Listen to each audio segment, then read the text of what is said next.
اللہم صلی علی محمد وآلہ وبارک وسلم نحمدہ ونصلی علی رسولہ الکریم اما بعد فاعوذ باللہ من الشیطان الرجیم بسم اللہ الرحمن الرحیم۔ میرے بھائیو، دوستو، بزرگو، الحمدللہ اللہ رب العزت کے فضل کرم و احسان سے آج انشاءاللہ سورہ فتح کو شروع کریں گے۔ سورہ فتح مدینہ میں نازل ہوئی، اس میں 29 آیتیں اور 4 رکوع ہیں۔ سننے کا حق ادا کریں گے، اللہ رب العزت عمل کی توفیق عطا فرمائیں گے۔ بڑے کا کلام ہے، اس لیے ادب بہت ضروری ہے۔ بسم اللہ الرحمن الرحیم۔ شروع اللہ رب العزت کا نام لے کر جو بڑا مہربان نہایت رحم والا ہے۔ انا فتحنا لک فتحا مبینا۔ آپ صلی اللہ علیہ وآلہ وسلم،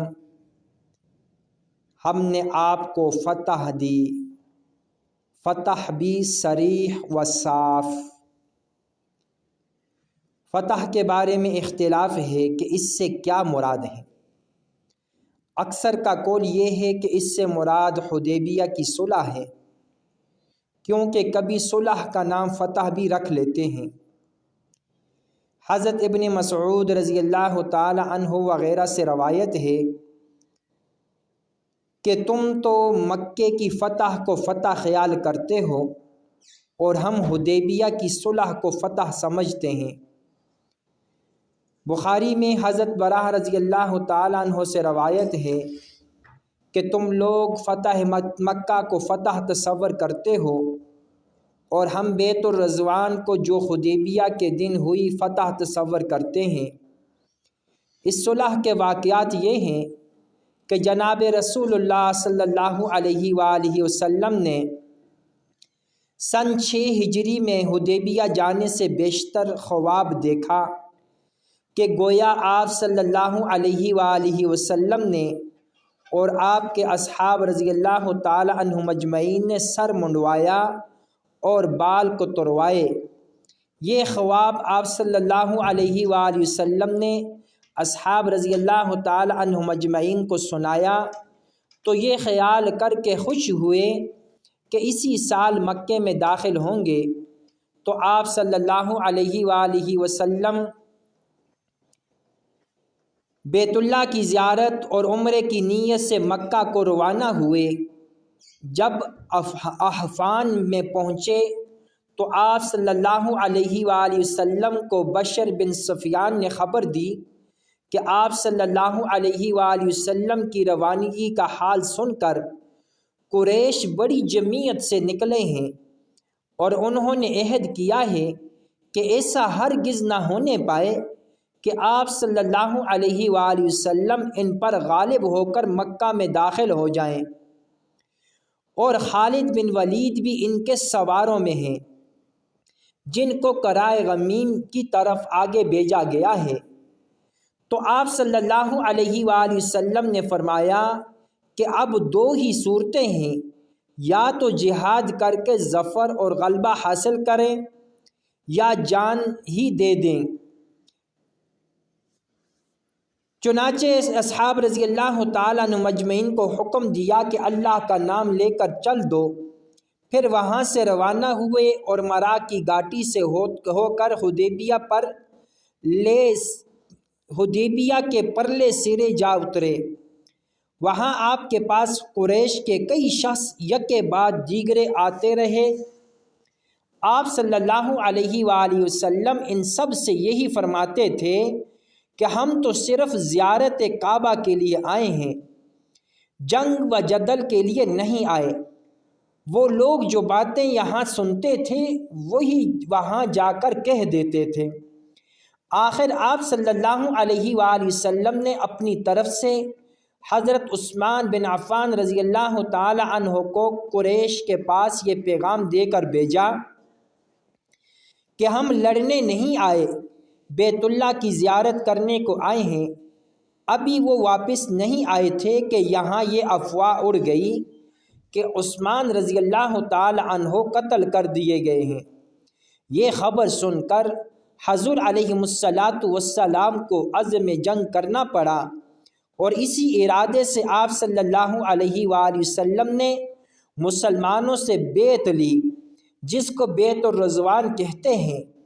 ادھر کفار کو جو یہاں کے حالات معلوم ہوئے تو وہ جوش و خروش مدم ہو گیا، اور انہوں نے سہیل بن عمرو کو حضور علیہ السلام کے پاس صلح کے لیے روانہ کیا، اور شرائط صلح یہ قرار دی کہ آپ صلی اللہ علیہ وآلہ وسلم اب کہ بے عمرہ کے واپس چلے جائیں، اگلے سال عمرے کو آئیں اور صرف 3 دن قیام کریں، اور تلواروں کے سوا کوئی ہتھیار ساتھ نہ لائیں، اور ان کو بھی میان سے نہ نکالیں۔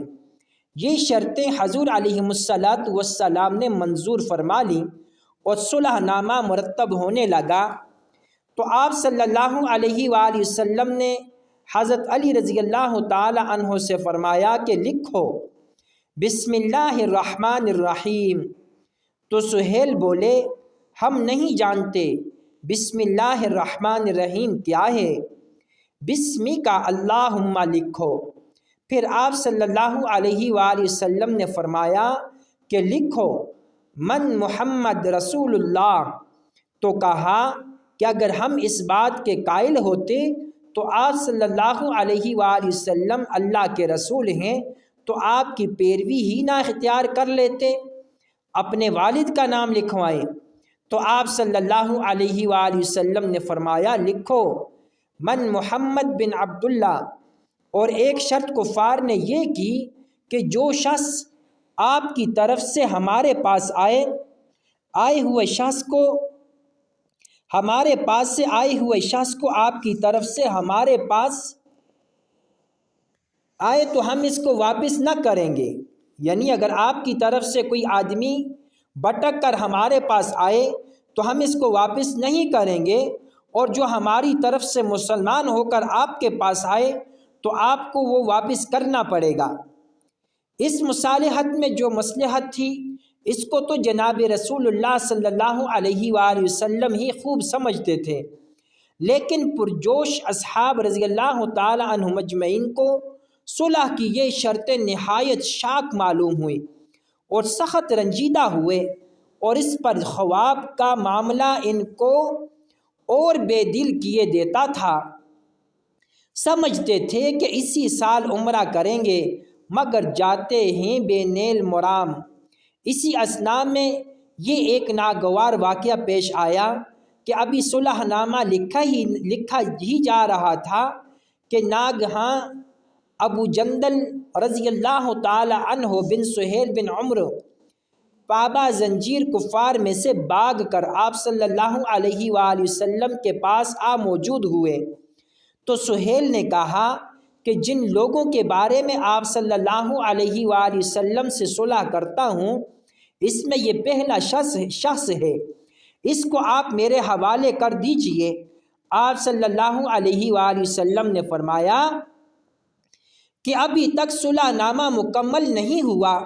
سہیل نے کہا کہ معاملہ اس کے آنے سے پہلے فیصل ہو چکا ہے۔ آپ صلی اللہ علیہ وآلہ وسلم نے فرمایا ہاں یہ سچ ہے۔ پھر سہیل نے اٹھ کر ابو جندل رضی اللہ تعالی عنہ کا گریبان پکڑ لیا اور خوب پٹائی کی، اور ابو جندل رضی اللہ تعالی عنہ داڑے مار مار کر رونے لگے اور کہنے لگے کہ مسلمانوں تم مجھے مشرکوں کے حوالے کیوں کرتے ہو، یہ تو مجھے میرے دین سے منحرف کر دیں گے۔ حضور علیہ السلام نے فرمایا ابو جندل صبر کرو اور اللہ سے اپنے اجر کی امید رکھو، اللہ تیری مشکلات کو حل کرنے والا ہے۔ ہم تجھ کو ہرگز واپس نہ دیتے، لیکن ہم ان لوگوں سے اس بات کا عہد کر چکے ہیں اور ہم عہد شکنی نہیں کرنا چاہتے۔ ہر چند یہ امور مسلمانوں پر بہت گراں گزرے اور انہوں نے ان کو سخت عذرات خاطر رکھا، لیکن یہ صلح تھی جو تمام کامیابیوں کی تمہید ثابت ہوئی۔ اس کے بعد وہی بات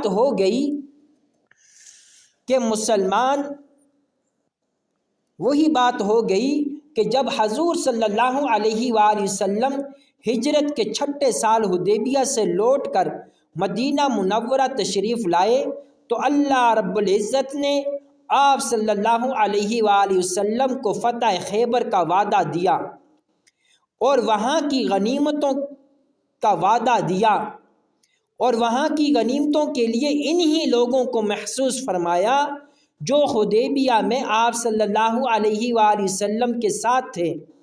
جب آپ صلی اللہ علیہ وآلہ وسلم خیبر کی طرف تشریف لے چلے تو منافق جو حدیبیہ میں نہیں گئے تھے انہوں نے غنیمت کی لالچ سے درخواست کی کہ ہم کو بھی ساتھ لے چلیے۔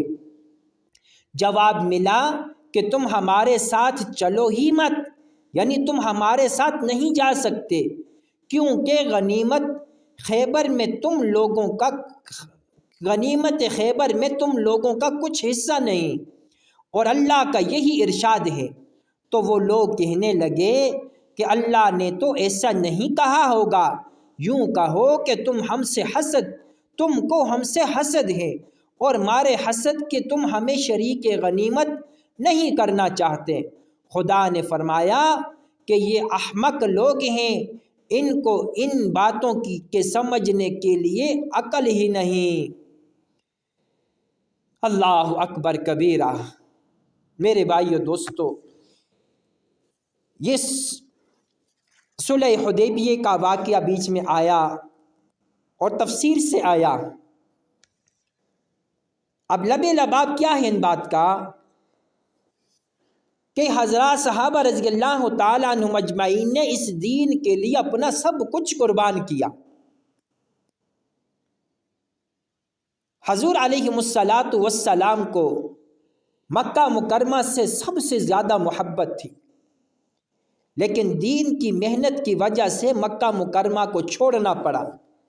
انصار صحابہ رضی اللہ تعالیٰ عنہم اجمعین، مہاجرین صحابہ رضی اللہ تعالیٰ عنہم اجمعین کو مکہ مکرمہ سے بہت محبت تھی، لیکن حضور علیہ السلام کی محبت اور دین کی محبت کی وجہ سے مکہ مکرمہ کو چھوڑنا پڑا۔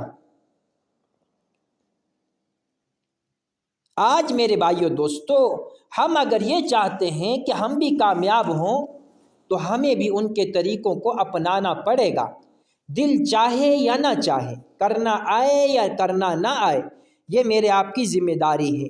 اللہ رب العزت مجھے آپ کو صحابہ کرام رضی اللہ تعالی عنہم اجمعین کے نقش قدم پر چلنے کی اور اپنی دن اور رات کو اللہ رب العزت کی منشا کے مطابق گزارنے کی توفیق عطا فرمائے۔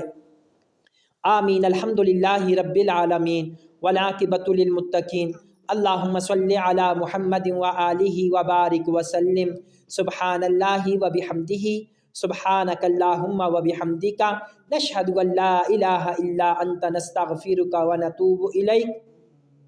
وصلی اللہ تعالی علی خیر خلقہ محمد وعلی آلہ واصحابہ اہل بیتہ اجمعین۔ آمین آمین آمین یا رب العالمین۔